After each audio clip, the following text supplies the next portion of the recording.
Spiderman brand new ডের post credit scene নিয়ে একটা বড়সড় লিক আমরা আগে দেখতে পেয়েছি, আর পুরো বিষয়টা ঘুরছে অ্যাভেঞ্জার্স ডুমসডেকে কেন্দ্র করে। মার্বেলের শেষ 3টা সিনেমার পোস্ট ক্রেডিট সিনে শুধু একটা জিনিসকে সেট আপ করা হচ্ছিল, Doomsday. Captain America brave new ওয়ার্ল্ডে দি লিডার সরাসরি ইনকারশনের কথা উল্লেখ করে। থান্ডারবোল্টসে আমরা দেখি ফ্যান্টাস্টিক ফোরের শিপ ইতিমধ্যেই আর্থ 616-এ এসে পৌঁছেছে, আর ফ্যান্টাস্টিক ফোর ফার্স্ট স্টেপের পোস্ট ক্রেডিট সিনে এমসিইউতে প্রথমবার ডক্টর ডুমের অ্যাপিয়ারেন্সকে দেখানো হয়েছে।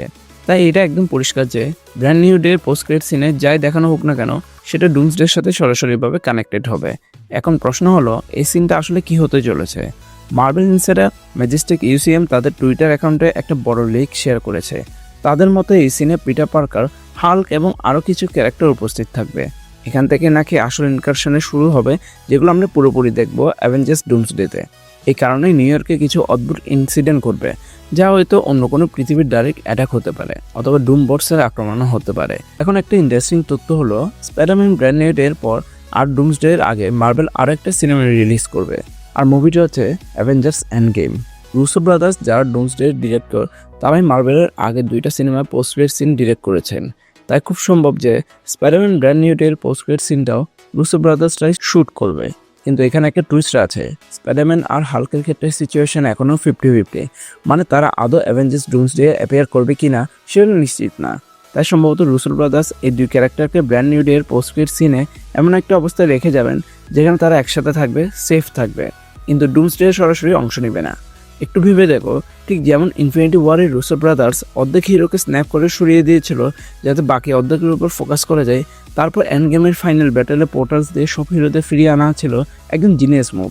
এখানেও মূল ফোকাস থাকবে অ্যাভেঞ্জার্স, এক্সম্যান এবং ফ্যান্টাস্টিক ফোরের উপর। তাই খুব সম্ভব যে ইনকার্সের সময় ব্রুস ব্যানার আর পিটার পার্কার লোকাল মানুষের সাহায্য করবে, কারণ মানুষকে প্রোটেক্ট করাও ভিলেনকে হারানোর মতো গুরুত্বপূর্ণ। আর ডুমসডে শেষে যখন ডক্টর ডুম লোকের থ্রোন দখল করে ব্যাটেল ওয়ার্ল্ড তৈরি করবে, তারপরে আমরা অ্যাভেঞ্জার্স সিক্রেট ওয়ার্সে হাল্ক আর টম হল্যান্ডের স্পাইডারম্যানকে দেখতে পাবো। তারা ব্যাটেল ওয়ার্ল্ডের কোনো একটা নির্দিষ্ট এরিয়ার অংশ হবে। হতে পারে আমরা হাল্ক আর স্পাইডারম্যানকে তাদের রেস্কিউ করার লোকজনদের সাথে ব্যাটেল ওয়ার্ল্ডের কোনো একটা টাউনে দেখবো। আর যেহেতু ডক্টর ডুম ব্যাটেল ওয়ার্ল্ডের ভেতরে সবার মেমোরি ওয়াইপ করে দেবে, তাই তারা নিজেদের অতীত কিছু মনে রাখতে পারবে না।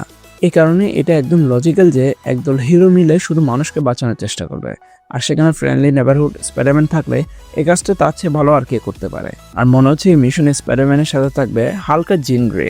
আমরা হয়তো এই ঝলক দেখবো ডুমসডে, আর তারপর সিক্রেট ওয়ার্সে টম হল্যান্ডের স্পাইডারম্যানের একটা অনেক বড় রোল থাকতে পারে। কিছু রিমারদের মতে সিক্রেট ওয়ার্সে টম হল্যান্ডের স্পাইডারম্যান ভেনম সিমিলার পেতে পারে। কমিক্সের সিক্রেট ওয়ার্সে তো এমনটা হয়েছিল। তো তোমাদের কেমন লাগলো এই থিওরিটা? কমেন্ট করে অবশ্যই জানিয়ে দিতে পারো। তোমাদের কোনো যদি থিওরি থাকে সেটাকে উল্লেখ করতে পারো। আর ভিডিও ভালো লাগলে লাইক অ্যান্ড শেয়ার করতে ভুলিও না। চ্যানেলে নতুন হয়ে থাকলে চ্যানেলকে সাবস্ক্রাইব করতে ভুলিও না। Thanks a lot for watching guys. দেখা হবে পরে কোনো ভিডিওতে।